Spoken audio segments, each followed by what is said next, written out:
आप देख रहे हैं न्यूज नाउ 24/7 ताज़ा खबरों के लिए हमारे साथ बने रहें। प्रयागराज के आसपास के पूरे एरिया के इंफ्रास्ट्रक्चर को सुधारने में करीब 5,000 करोड़ रुपए का इन्वेस्टमेंट किया है टोटल, और बहुत सारी कैपेसिटी बढ़ाई गई है। पहले जहां 40 लाख लोगों को एक साथ एक दिन के अंदर इवैक्यूएट करने की फैसिलिटी होती थी, उसकी जगह करीब करीब अब 1 करोड़ से ज्यादा लोगों को एक दिन में इवैक्यूएट कर सके। 10 साल पहले यूपीए सरकार में मात्र 96 करोड़ रुपीस का एलोकेशन होता था, अब 2,582 करोड़ रुपए का एलोकेशन है, यानी 27 गुना बढ़ के 2,582 करोड़ रुपए का एलोकेशन है। बिजवासन स्टेशन पश्चिमी भारत की तरफ जाने वाली गाड़ियों के लिए एक टर्मिनल बनेगा, यानी वहां से गाड़ियां शुरू होंगी। रेल मंत्री अश्विनी वैष्णव ने मंगलवार को कहा कि महाकुंभ 2025 के लिए प्रयागराज के पास सभी रेलवे स्टेशनों के पुनर्विकास के लिए पिछले 3 वर्षों में 5,000 करोड़ रुपए का निवेश किया गया है। एक संवाददाता सम्मेलन को संबोधित करते हुए वैष्णव ने कहा, पिछले 3 वर्षों में प्रयागराज के आसपास के सभी रेलवे स्टेशनों का पुनर्विकास किया गया है। अब तक 5,000 करोड़ रुपए का निवेश हो चुका है। हम पहले के 40 लाख की तुलना में एक दिन में 1 करोड़ से अधिक लोगों को निकाल सकते हैं। रेलवे प्लेटफॉर्म की ओर बढ़ने से पहले श्रद्धालुओं के लिए होल्डिंग एरिया बनाए गए हैं। एक रेलवे बोर्ड वॉर रूम भी स्थापित किया गया है। रेल मंत्री वैष्णव ने आगे कहा कि मोदी सरकार में रेलवे का बजट 96 करोड़ रुपए से बढ़कर 582 करोड़ रुपए हो गया है। कई नई परियोजनाएं शुरू की गई हैं। दिल्ली में 13 स्टेशन हैं, जिन्हें अब पुनः विकसित किया जा रहा है। आपने देखा होगा कि सफदरजंग स्टेशन को G7 स्तर के स्टेशन के रूप में पुनर्विकसित किया जाएगा। ब्रजवासन रेलवे स्टेशन पश्चिमी भारत की ओर जाने वाली ट्रेनों के लिए एक टर्मिनल बन जाएगा। दक्षिण की ओर जाने वाली ट्रेनों को मेगा टर्मिनल के रूप में पुनर्विकास किया जा रहा है। मेट्रो और RRTS सेवाओं के साथ रेलवे एकीकरण के लिए वहां एक स्काईवॉक बनाया जा रहा है। दिल्ली सराय रोहिल्ला और दिल्ली कैंट राजस्थान की ओर जाने वाली ट्रेनों के लिए महत्वपूर्ण स्टेशन है। बहुत बड़ा भारत की संस्कृति का महाकुंभ आज देश में दुनिया भर में आज एक बड़ी मिसाल साबित हुआ है। महाकुंभ के लिए आप सब जानते हैं किस तरह से सारी अरेंजमेंट्स की गई है। राज्य सरकार की तरफ से बहुत विस्तृत अरेंजमेंट्स किए गए और छोटा सा रोल रेलवे का भी इसमें रहा है। 13,000 के आसपास स्पेशल गाड़ियां हैं, करीब करीब पिछले 3 साल से काम कर रहे हैं। वहाँ के प्रयागराज के आसपास के पूरे एरिया के इंफ्रास्ट्रक्चर को सुधारने में करीब 5,000 करोड़ रुपए का इन्वेस्टमेंट किया है टोटल, और बहुत सारी कैपेसिटी बढ़ाई गई है। पहले जहां 40 लाख लोगों को एक साथ एक दिन के अंदर इवैक्यूएट करने की फैसिलिटी होती थी, उसकी जगह करीब करीब अब 1 करोड़ से ज्यादा लोगों को एक दिन में इवैक्यूएट कर सके, वैसी फैसिलिटीज की गई है। बहुत सुंदर होल्डिंग एरियाज बनाए गए हैं, जिससे कि श्रद्धालु भक्तजन आराम से अपने श्रद्धा स्नान वगैरह करके दर्शन वगैरह करने के बाद में वापस आके अच्छी जगह होल्डिंग एरिया में बैठे और बैठ के एक सिस्टमेटिक तरीके से प्लेटफॉर्म की तरफ जाएं। बहुत इनोवेशंस भी किए गए, वॉर रूम्स बनाए हुए हैं। अभी हाल ही में रेलवे बोर्ड का वॉर रूम भी खुला। आज का दिन विशेष इसलिए है कि आज से सबसे बड़ी गैदरिंग चालू होती है, शाही स्नान से चालू होती है। साथ ही साथ साथियों, रेलवे का दिल्ली प्रदेश की तरफ भी बहुत बड़ा डेवलपमेंट का काम चल रहा है। मैं आपको डिटेल में बताने के लिए आया हूं दिल्ली प्रदेश में किस तरह से रेलवे का डेवलपमेंट का काम बहुत तेजी से चल रहा है। आप सब जानते हैं कि 10 साल पहले दिल्ली प्रदेश के लिए मात्र 96 करोड़ रुपीस का रेलवे का एलोकेशन होता था। 10 साल पहले यूपीए सरकार में मात्र 96 करोड़ रुपीस का एलोकेशन होता था, अब 2,582 करोड़ रुपए का एलोकेशन है, यानी 27 गुना बढ़ के 2,582 करोड़ रुपए का एलोकेशन है।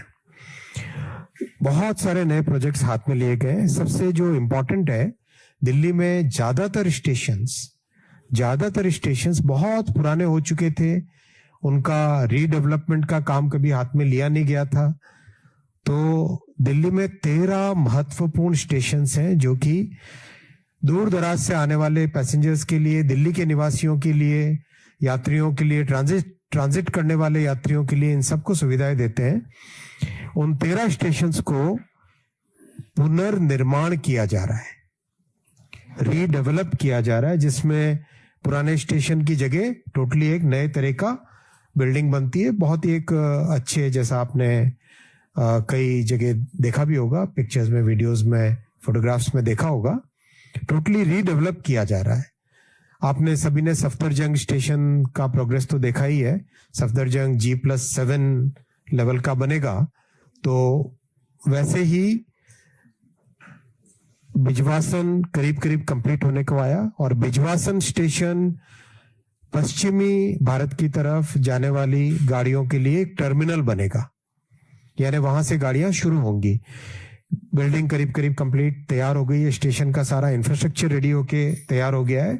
जस्ट कुछ फॉरेस्ट की मुद्दे हैं, वो जैसे ही कंप्लीट होंगे ऑनरेबल हाई कोर्ट से जैसे ही उसकी परमिशन मिलेगी, वो काम आगे बढ़ेगा। सराय मैंने आपको ऑलरेडी सफदरजंग के बारे में बताया। हजरत निजामुद्दीन जो कि साउथ की तरफ जाने वाली गाड़ियों के लिए बहुत इंपॉर्टेंट स्टेशन है, उसको एक मेगा टर्मिनल की तरह डेवलप किया जा रहा है, जिससे कि एक तो नई दिल्ली की तरफ आने वाला कंजेशन कम हो, और दूसरा हजरत निजामुद्दीन की लोकेशन इस तरह से है कि एक ऑटोमेटिकली साउथ की तरफ जाने के लिए उसकी एक ओरिएंटेशन है, तो उसको बहुत अच्छे तरीके से एक मेगा टर्मिनल की तरह डेवलप किया जा रहा है। ऑलरेडी ये प्रोजेक्ट्स काम में लागू हो चुके हैं, इसलिए मॉडल कोड ऑफ कंडक्ट का कोई विषय नहीं आता है, कोई नई चीज अनाउंस नहीं कर रहा हूं, वही बता रहा हूं जो ऑलरेडी चल रहे हैं काम। उसी तरह से आदर्श नगर, आनंद विहार पूर्वांचल की तरफ, ईस्ट की तरफ जाने वाला बहुत बड़ा एक फैसिलिटी है आनंद विहार स्टेशन। उसमें 3-4 चीजें की जा रही है।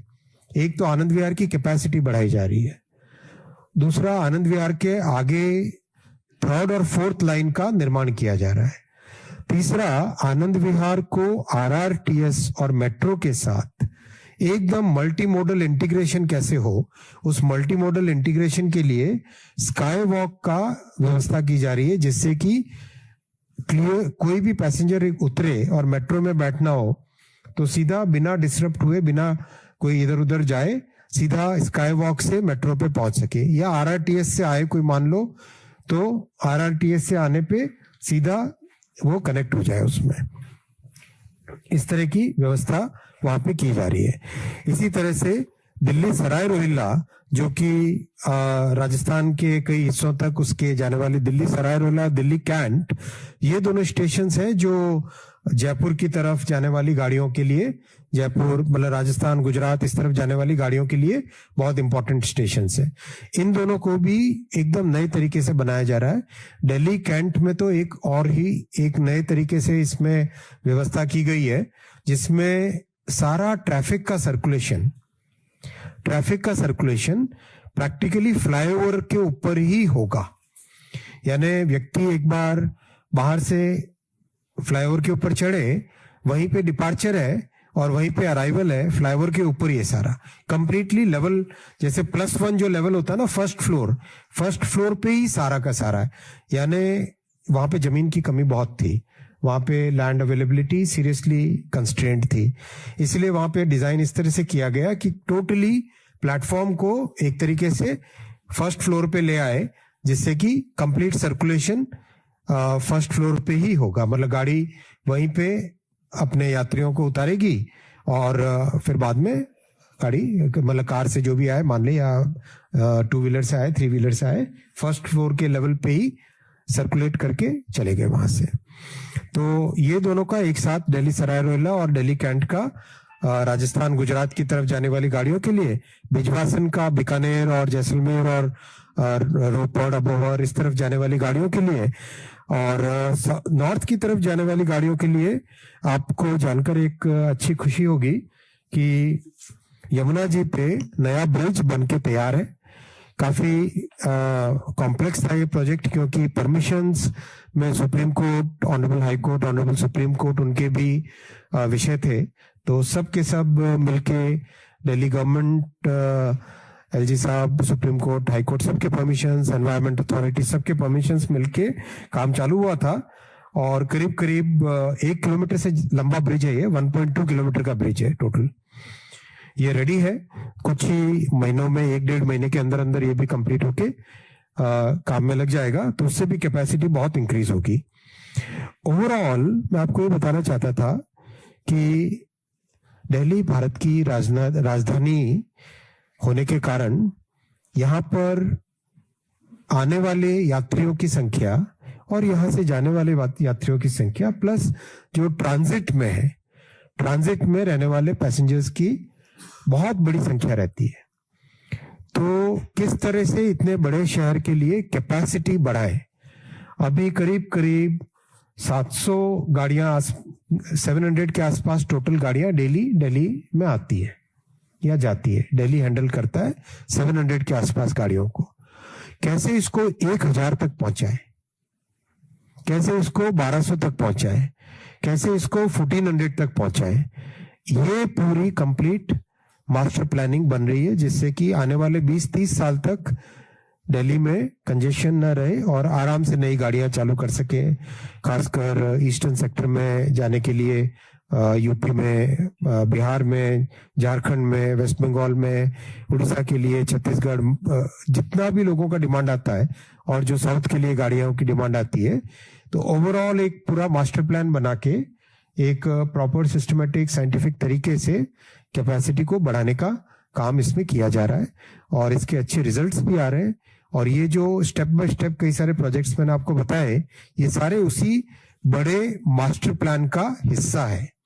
उस पूरे बड़े मास्टर प्लान में ये डिफरेंट कंपोनेंट्स हैं। साथ ही साथ दो आपको जानकारी होगी कि western dedicated freight corridor complete हुआ है, उससे भी दिल्ली का कंजेशन काफी कम हुआ है। यानी गाजियाबाद, इधर जो मेरठ, हापुड़, गाजियाबाद की तरफ से जो गाड़ियां आती थी, मालगाड़ियां, वो पहले दिल्ली के अंदर से होते हुए जाती थी। अब दिल्ली के बाहर ही बाहर उनका मूवमेंट हो जाता है। इसी तरह से पश्चिमी साइड में, वेस्टर्न साइड में एक ऑर्बिटल रेल बनाई जा रही है। ऑर्बिटल रेल, ये आप अगर नक्शे पे देखोगे, ये नक्शे पे आप देखोगे पाटली स्टेशन है, पाटली स्टेशन से सोनीपत के पास में हरसाना कला, ये एक ऑर्बिटल रेल बनाई जा रही है कंप्लीट।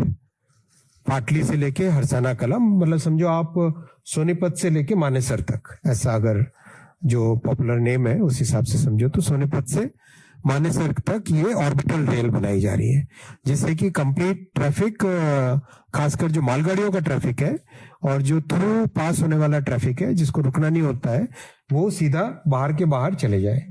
फिर सेकंड इसका ऑर्बिटल का लेग बनेगा मानेसर से पृथला तक और बीच में डेडिकेटेड फ्रेट कॉरिडोर के पास, दुलावत के पास में इसका कनेक्शन होगा फ्रेट कॉरिडोर से। तो इससे जो ट्रैफिक हमारा साउथ की तरफ से, राजस्थान, गुजरात, महाराष्ट्र की तरफ से आ रहा है ट्रैफिक, वो भी ईस्ट की तरफ आराम से जा सकता है। तो ओवरऑल एक अच्छी प्लानिंग के साथ काम किया जा रहा है। लास्ट पॉइंट मैं आपके सामने रखना चाहूंगा, करीब 20 नए फ्लाईओवर्स और अंडरपासेस दिल्ली में बनाए जा रहे हैं। आप सब जानते हैं कि पिछले साल यानी 23-24 में एक रिकॉर्ड संख्या में नए फ्लाईओवर्स और अंडरपासेस देश भर में प्रधानमंत्री श्री नरेंद्र मोदी जी के रेलवे के प्रति फोकस है, उसके कारण बने थे। 1000 से ज्यादा बने थे। तो उसके बाद में और भी नई टेक्नोलॉजी लेके उस अनुभव से कैसे स्केल अप करें। तो दिल्ली में टोटल 20 फ्लाईओवर्स और अंडरपासेस बनाए जा रहे हैं 472 करोड़ रुपीस के इन्वेस्टमेंट से। और इसमें कुछ ऐसे अच्छे इनोवेशंस भी हुए हैं जो लोगों की डिमांड पे आए थे। 3 ऐसी भी जगह जहां पे एक नए डिजाइन का फ्लाईओवर बना है, जो कि बेसिकली जिसमें 2 व्हीलर्स और 3 व्हीलर्स भी जा सकते हैं। फुटओवर ब्रिज का एक नया डिजाइन बना है। फुटओवर ब्रिज नहीं, वो बेसिकली उसको मिनी ब्रिज भी कहा जा सकता है, कोई नया नाम दे सकते हैं। लेकिन उसमें 3 व्हीलर्स और 2 व्हीलर्स आराम से जा सकते हैं और व्यक्ति पैदल भी आराम से जा सकता है। कुछ साइट के फोटोग्राफ्स बताना चाहूंगा। ये ओवरऑल आपके सामने मैं रखना चाहता था कि किस तरह से रेलवे का दिल्ली के विकास में बहुत बड़ा ओवरऑल एक रहेगा। साथ ही साथ जो रेलवे की कॉलोनीज में रहने वाले हमारे कर्मचारी हैं, उनके लिए भी एक रेगुलर मैकेनिज्म बना है जिसमें उनकी कंप्लेंट्स एवरी वीक एक सीनियर लोगों की टीम बैठती है उनकी प्रॉब्लम्स उनके सॉल्व करने का। ओवरऑल ये बिजवासन का डिजाइन है, ये बिजवासन स्टेशन का डिजाइन है कंप्लीट, किस तरह से बन रहा है वो, और करीब करीब बन के रेडी हो चुका है ये। जैसे ही ये इसका साइट फोटोग्राफ है कॉन्कोर्स लेवल तक का, अभी जो काम चल रहा है साइट, मतलब मेजर जो टेक्निकल काम है वो सारे कंप्लीट हो चुके हैं इसके, और स्ट्रक्चरल स्टील के काम और ये सब करीब करीब ये सफदरजंग की बिल्डिंग का एग्जिस्टिंग जो काम हो चुका है कंप्लीट होके करीब करीब हुआ, और साथ ही कई सारे ऑफिसेस के लिए जो स्पेस बनेगी सफदरजंग में वो इस तरह की बनेगी।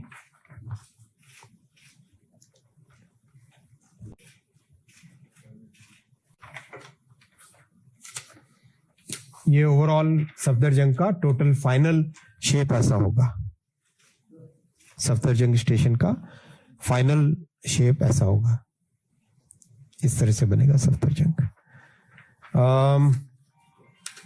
इसके अलावा भी बहुत सारे प्रोजेक्ट्स हैं। न्यू दिल्ली स्टेशन का भी एक काम ऑलरेडी चालू हो चुका है, दूसरे काम के लिए ऑनरेबल हाई कोर्ट में ट्रीज से रिलेटेड परमिशंस के लिए अप्लाई किया हुआ है। जैसी परमिशन मिलती है आगे उसमें बढ़ जाएंगे।